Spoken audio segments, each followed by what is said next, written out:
So after an embarrassingly long amount of time of you guys bugging me to do so, I finally got around to watching the entire first season of the new She-Ra and the Princesses of Power on Netflix. A remake of She-Ra, Princess of Power, a show from the 80s, this new series sees Adora one day discover that if she holds aloft her magic sword and speaks the magic word, she can transform into She-Ra, Princess of Power. And so now she uses She-Ra's incredible abilities to defend the planet Eternia and all of the various kingdoms upon it from the conquest-driven horde which seeks to transform Eternia into whatever it is that Donald Trump is trying to turn America into right now. This is a task that is sometimes difficult for Adora, as she was, up until very recently, a high-ranking horde soldier. It wasn't until she got far enough away from the place where she was trained to see what it was that the horde was actually doing to all of the people that they were conquering that she was able to make the right choice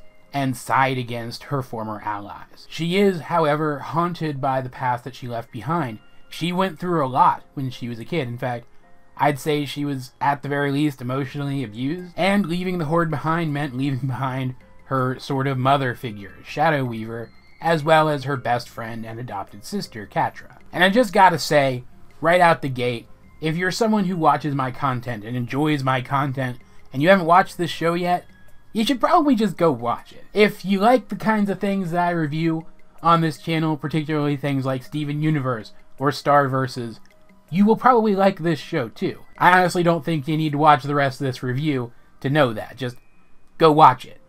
Now, the show feels, in a lot of ways, very much like a show made in the same vein as those. The color palette, for example, is very Steven Universe, and a lot of the character dynamics feel very Steven Universe as well, but the story structure feels sort of like a more compressed version of the story structure that we got in Star, at least early on, with episodic episodes happening early in the season, devolving into something a bit more serialized as the season progressed. I'd honestly say that in terms of characterization and story structure, it kind of takes the best things about both of those shows and rolls them in together, and it doesn't really fail at much. I will freely admit that I'm not a huge fan of the animation in this show, though I really like the character designs themselves. I think on a design level, everyone looks really good, and they certainly do action sequences pretty well, but there is something about the way that the character designs are put to film in this show that I just don't really like all that much. Nobody ever really feels like they have a whole lot of depth to them, like physically. I mean, the characters themselves, like their characterization always feels pretty deep, but like physically speaking, they always feel kind of flat, kind of two-dimensional, and that does kind of put me off a little, but the animation grew on me as the season went on, and it will probably be the same for you if you have a similar hang-up to the one that I had. I mentioned that the show seems to be attempting to take the best of shows like Star and Steven Universe and roll them all in together, and that it doesn't fail at much, but there are some things that I feel that it doesn't do super well. This show takes more of a Star Versus approach to the characters' various power sets. We do know from the very beginning of the season that the various powered people, the ones who seem to have magical abilities, get their powers from ancient technology left behind by some group colloquially known as the First Ones. But all of the capabilities of First Ones technology feels very magical. It's very different from Steven Universe, where the supposed magical powers of the gems have limits imposed upon them very early on. Gems cannot move from place to place quickly without either a spaceship or a warp pad, for example. And if a gem's body takes enough damage, despite being holographic, it will dissipate, at least for a while. They can't shapeshift for very long, and they can't even vary their designs too much when they reform. There are, of course, exceptions to this, like the duplication one, for example, or the little time hourglass thing. But those are the exception rather than the rule, and because those limitations are placed on gem abilities, they come across as technology. Really advanced technology, but still technology with limits that we can understand. This aids in the show's eventual shift from one which leans more towards fantasy to one which leans more towards science fiction, and I think really helps make the lore of the show stand out. If there are limits imposed on these characters' abilities, then the show must follow at least mostly consistent logic, and if it follows mostly consistent logic, we can work the lore out ahead of time and figure things out.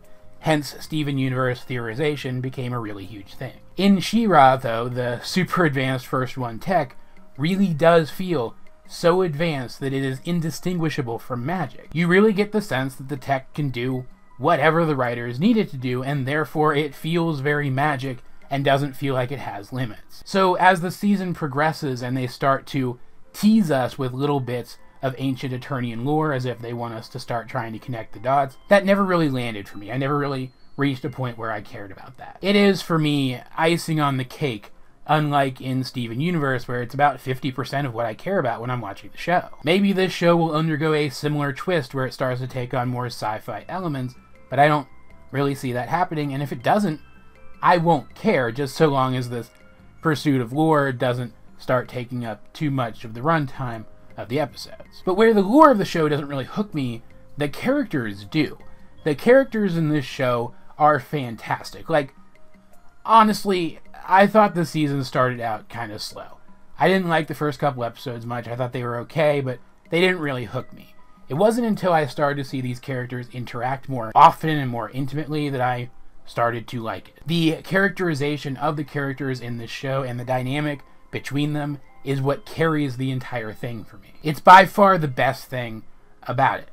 Every character in this show feels like a person. Every single one of them, at least every single one of them that we've spent any significant amount of time with. Yeah, like the main bad guy who, I can't even remember his name. We haven't really gotten much of him yet, so he doesn't really feel like much. He just feels like the main bad guy. But everybody else, good or bad, annoying or immediately appealing, feels like a person. You get the sense very quickly that there are dimensions to these characters. That even the aforementioned Shadow Weaver, who is really high up in the villain's ranks and is objectively a pretty bad person, you get the sense that she's still a person who you could find something about to relate to. Every character in this show is, at least in some little way, kind of likable, kind of relatable, and that really speaks to me. Even the annoying characters feel annoying in kind of the same way that an annoying friend feels annoying. They're annoying, but they're annoying in a way that's endearing. You like having them around,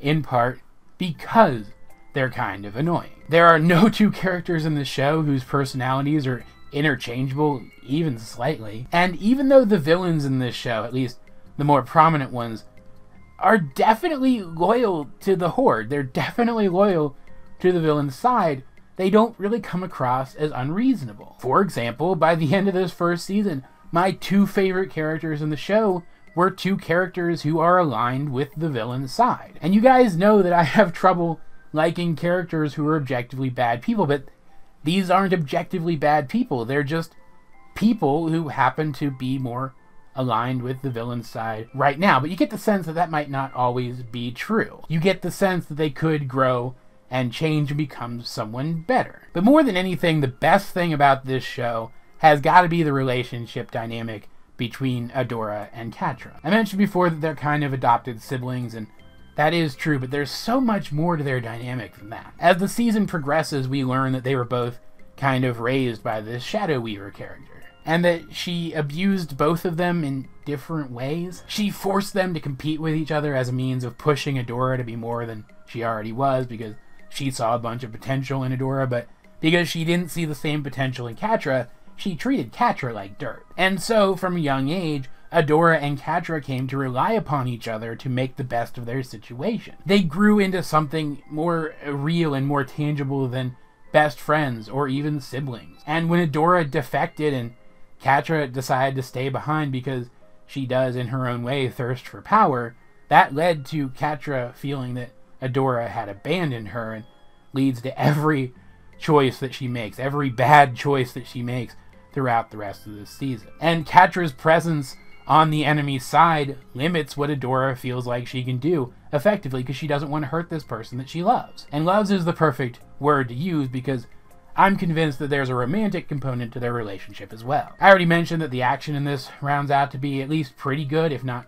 pretty great. But it's also worth mentioning that the humor in this is often really solid. One of my favorite characters, for example, is one of my favorite characters because the humor written around her character is so incredibly strong. And there's a character who we are reintroduced to towards the end of the season, who shows up with an unexpected ability and completely steals the show for like an entire episode and a half. The first season ended on an absolutely fantastic full-scale action sequence, which gave us a taste of what might be to come later on should things continue to escalate.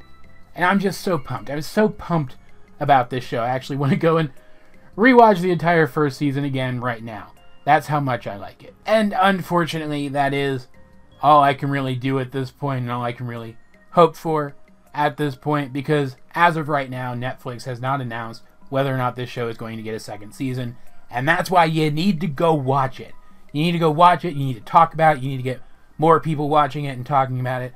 I'm calling you guys to arms the same way that I did about Hilda. This show is really great.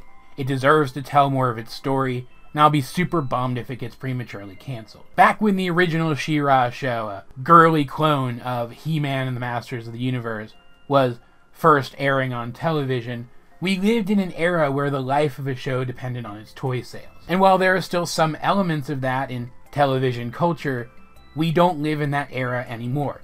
Good shows like this should get to continue. And if me using my voice to declare that this show is one of those shows that should continue helps it to do so, I will scream it from the rooftops. She-Ra and the Princesses of Power is a really great show. As I said before, if you're someone who enjoys the kinds of shows that I review here, you'll probably like it, so please go watch it. I want to talk about more stuff, but I don't want to spoil anything else for you, so I'm going to stop myself right here. Guys, if you have seen the new remake of She-Ra, what did you think of it? Let's get a discussion going in the comment section down below. This has been AJ22, and I will talk to you guys later.